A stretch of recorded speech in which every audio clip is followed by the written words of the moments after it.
جو آیہ کریمہ میں آپ کے سامنے برابر پیش کر رہا ہوں کہ اللہ نے اپنے محبوب، اپنے حبیب، اپنے رسول کو دین حق کے ساتھ اس لیے نہیں بھیجا ہے کہ ان کو شکست ہو جائے، آخر میں غلبہ انہی کو ہوگا، آخر میں کلمہ انہی کا پڑھا جائے گا، آخر میں دین انہی کا رہ جائے گا۔ اپنے بارے میں قرآن نے کہا ہے، جیسا میں نے عرض کیا تھا کہ لا یأتیہ الباطل من بین یدیہ ولا من خلفہ تنزیل من حکیم حمید۔ دنیا کی کوئی کتاب ایسی نہیں ہے بڑے سے بڑے آتھر و مصنف کی لکھی ہوئی جس میں کہیں نہ کہیں کوئی بات غلط نہ آ گئی ہو۔ کوئی کتاب آپ نہیں دکھا سکتے ہیں، کوئی انسائکلوپیڈیا آپ نہیں دکھا سکتے جس میں کوئی نہ کوئی بات غلط نہ آ گئی۔ اور مستقبل کے بارے میں تو کوئی گفتگو کرتا ہی نہیں ہے، سب حال و ماضی کے بارے میں گفتگو کرتے ہیں، مگر صرف یہ قرآن کا دعویٰ اس لیے کہ یہ کتاب ادھر سے آ رہی جس کا علم مطلق ہے۔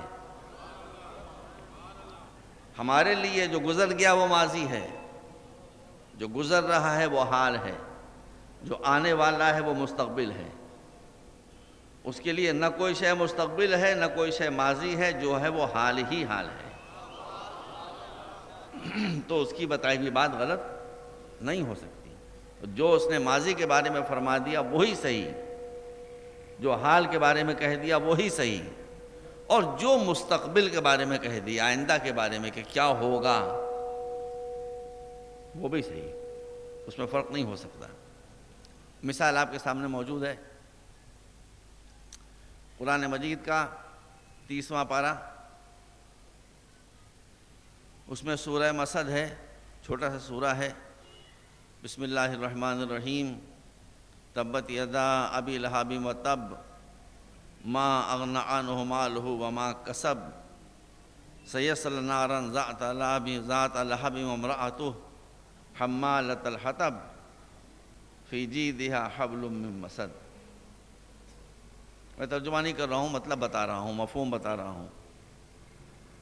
ابو لہب دیکھیے، پیغمبر کا چچا،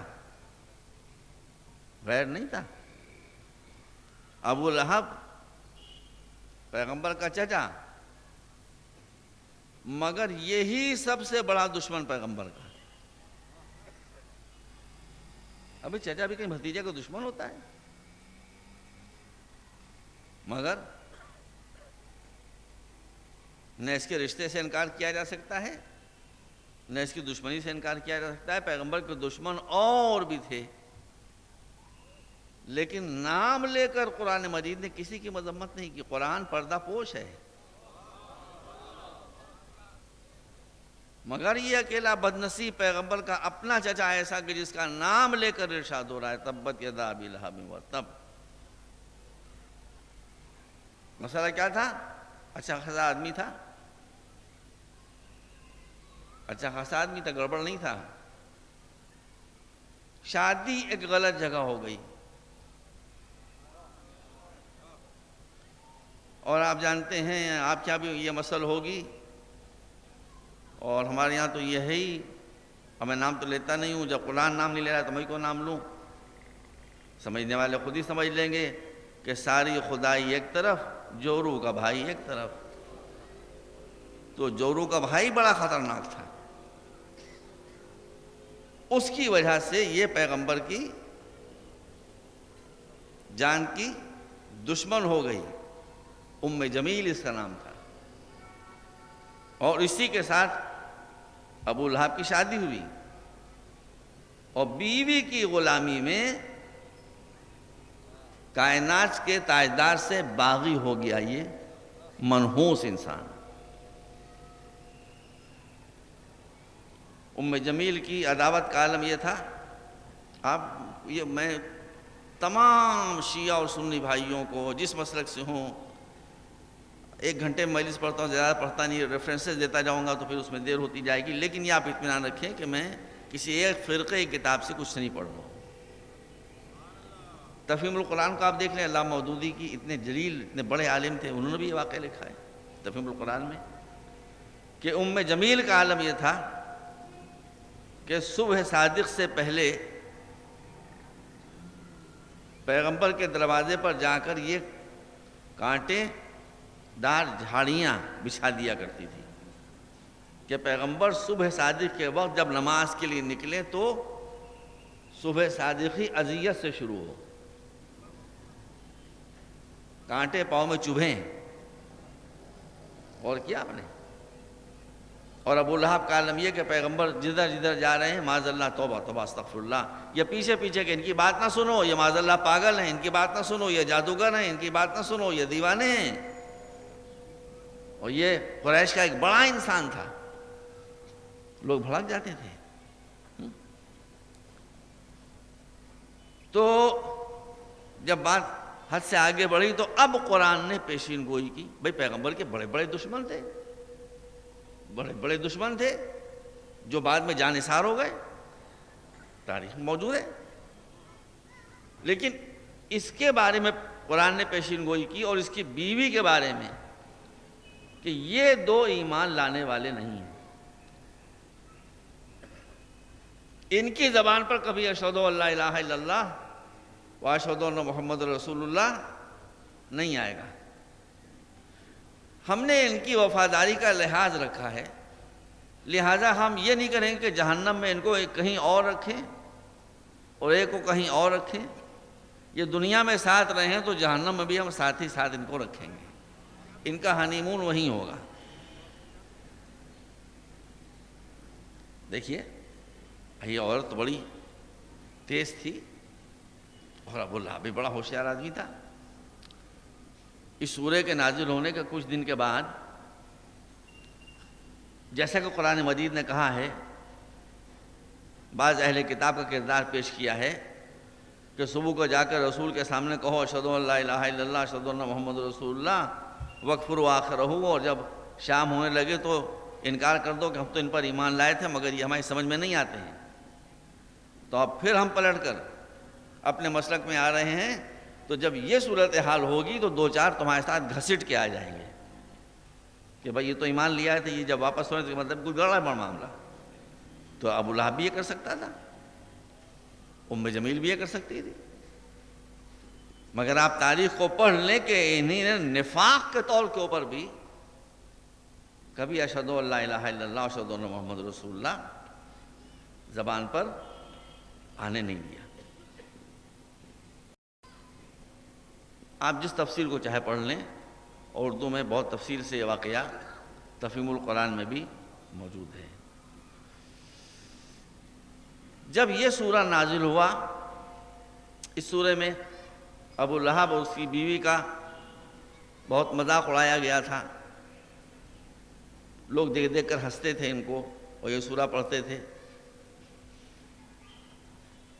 تو ام جمیل نے کہا کہ ٹھیک ہے، میرا مذاق تو اڑایا ہے، اب بہت ہی بدتمیزی اور گستاخی کے ساتھ اس نے حضور کا نام لیا اور کہا کہ اچھا مجھے کہیں ملیں تو بتاؤں، کہیں مجھے دکھائی دے جائیں تو میں ان سے سمجھوں۔ اور وہ مکے گلیوں میں ادھر سے ادھر ادھر سے ادھر رسول کو ڈھونڈتی پھر رہی کہ ملیں تو میں ان کو معاذ اللہ استغفر اللہ ان کی شان میں گستاخیاں کروں اور معاذ اللہ ان کو استغفر اللہ ذلیل و رسوا کرنے کی کوشش کروں، لیکن رسول نہیں مل رہے تھے۔ مگر یہ خبر مسلمانوں میں عام ہو گئی کہ یہ اتنی خطرناک عورت، زبان دراز، بدتمیز، گستاخ، پتہ نہیں حضور کو دیکھے گی تو کیا کیا کہے گی۔ تفہیم القرآن سے پڑھ رہا ہوں میں، علامہ مودودی وہ تحریر فرماتے ہیں کہ اسی دوران مسجد الحرام میں کعبہ مقدس کے نزدیک حضور بھی تشریف فرماتے سرکار، اور سرکار کے پہلو میں آپ کے مقدس صحابی حضرت ابوبکر صدیق بھی تشریف فرما تھے، اور پیغمبر کے صحابی حضور سے کہہ رہے تھے کہ حضور وہ تو بڑا غضب ہو گیا ہے، جب سے یہ سورہ نازل ہوا ہے وہ تو آپ کو ڈھونڈتی پھر رہی ہے، جو مجھے ملے تو میں ان کو بتاؤں اور دکھائی دے تو ان کو مزہ چکھاؤں۔ وہ ابھی یہ فرما ہی رہے تھے کہ علامہ مودودی تحریر فرماتے ہیں کہ وہ سامنے سے نمودار ہو گئی اور انہوں نے فرمایا کہ حضور بڑا غضب ہو گیا، وہ آ گئی۔ پیغمبر نے بھی دیکھا کہ وہ آ گئی۔ علامہ مودودی لکھ رہے ہیں، تفہیم القرآن میں آپ پڑھ لیں، اور بھی کتابوں میں ہے، اسی طرح سے واقعہ ہے۔ تو فرماتے ہیں کہ جب انہوں نے فرمایا کہ حضور وہ آ گئی، تو پیغمبر نے مسکرا کر کہا کہ وہ آ گئی تو آنے دو، وہ آ گئی تو آنے دو، اسے خالی تم دکھائی دو گے، میں دکھائی نہیں دوں گا۔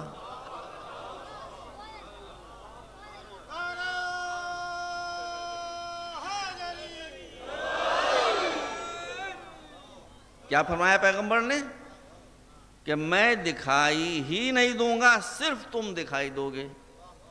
انہوں نے فرمایا کہ یہ کیسے ہو سکتا ہے، میں تو آپ کے پہلو سے پہلو ملائے بیٹھا ہوا ہوں، یہ کیسے ہو سکتا ہے؟ آپ کہیں اور میں کہیں اور، تھوڑا تو دونوں پہلو سے پہلو ملائے بیٹھے، یہ کیسے ہو سکتا ہے کہ میں دکھائی دوں اور آپ دکھائی نہ دیں؟ کہا کہ اب یہ آئے گی تو دیکھ لینا۔ چنانچہ وہ ان کو دیکھتی ہوئی سیدھی بجلی کی طرح سے لپکتی ہوئی آ کر ان کے سامنے کھڑی ہو گئی، اور کھڑے ہونے کے بعد اللہ موضوع لکھتے ہیں کہ انہی سے حضرت ابوبکر صدیق سے خطاب کر کے اس نے کہنا شروع کیا کہ وہ تمہارے ساتھی نے میرا مذاق اڑایا ہے، وہ مجھے کہیں دکھائی دے جائے تو بتاؤں، اور پہلو بیٹھے ہوئے ہیں، وہ کہیں نظر آئے تو میں سمجھوں ان سے۔ معلوم کتنی دیر تک وہ بک بک کرتی رہی، یہی کہتی ہے کہ مجھے ملیں اور مجھے دکھائی دیں اور نظر آ جائیں تو میں یہ کروں، تو میں یہ کروں، تو یہ میں کروں۔ وہ یہ حیرت سے دیکھ رہے ہیں کہ بھائی وہ تو پہلو بیٹھے ہوئے ہیں۔ غرض کہ جب وہ گرج کر چمک کر برس کر چلی گئی تو انہوں نے فرمایا کہ حضور وہ تو واقعی یہی ہوا کہ آپ اسے دکھائی نہیں دیے، سرکار خالی مجھ سے ہی باتیں کرتی رہی، وہ آپ اسے دکھائی نہیں دیے۔ مسلمانوں کی خدمت میں دست ادب باندھ کر عرض کروں گا کہ پہلی ہی منزل پر مسئلہ صاف ہو گیا۔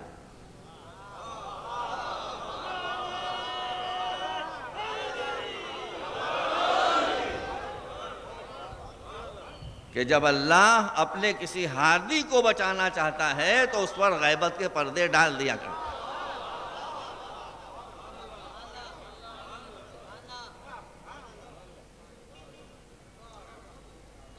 اچھا آپ یہ غور کریں، تمام مسلمان بھائی غور کریں، سب مسلمان بھائی، سنی شیعہ سب حضرات غور فرمائیں کہ بھئی یہ ہوا کیا چکر کہ جب پیغمبر اور پیغمبر کا ایک مقدس صحابی دونوں تشریف فرمائے وہاں کے اوپر، تو یہ ہوا کیسے کہ ایک دکھائی دے اور ایک دکھائی نہ دے؟ یہ کیسے ہوا؟ اب یہ بات جو بچے اور نوجوان جو افراد کالج سے پڑھے لکھے نکلے ہیں وہ زیادہ بہتر طریقے پہ اس کو اپریشیٹ کر سکیں گے۔ دیکھیے، نور کی کچھ قسمیں وہ ہیں جو دکھائی دیتی ہیں، اور نور کی کچھ قسمیں وہ ہیں کہ جن کے ذریعے سے آپ چھپی ہوئی چیزوں کو دیکھ تو سکتے ہیں مگر وہ نور آپ کو خود نہیں دکھائی دے گا۔ ہوتا ہے کہ نہیں ہوتا ہے؟ اب آپ سب سمجھ لیں گے، خدا نہ خواستہ اللہ محفوظ رکھے، آپ میں سے کوئی بیمار ہو جائے اور کسی کلینک میں یا اسپتال میں جائے اور ڈاکٹر کہے کہ ہم آپ کا ایکس رے کریں گے۔ ایکس رے کیا ہے؟ ایکس ریز، لہریں روشنی کی، جس کا نام ہے ایکس۔ ان لہروں میں صفت کیا ہے کہ پیٹ کے اندر جو کچھ ہے وہ تو یہ آپ کو دکھا دیں گی مگر خود یہ نور کی لہریں آپ کو نہیں دکھائی دیں گی۔ الٹرا وائلٹ جو نور ہوتا ہے، جو روشنی ہوتی ہے، اس میں یہ طاقت ہوتی ہے کہ رات کے اندھیرے میں وہ آپ کو دکھا دے گا کہ کہاں پر کیا چیز۔ آج کل جو زیادہ ماڈرن اسلحے چل رہے ہیں ویپنری، اس میں الٹرا وائلٹ ریز استعمال کی جاتی ہیں کہ اندھیرے میں وہ آپ کو دکھا دے گا کہ فلاں جگہ وہ آدمی بیٹھا ہوا ہے مگر اس فلاں آدمی کو خود روشنی کی وہ لہر نہیں دکھائی دے گی۔ کون سمجھا آپ نے؟ اس کا مطلب یہ کہ خاک میں اور مٹی میں اور نور میں ایک فرق ہوتا ہے۔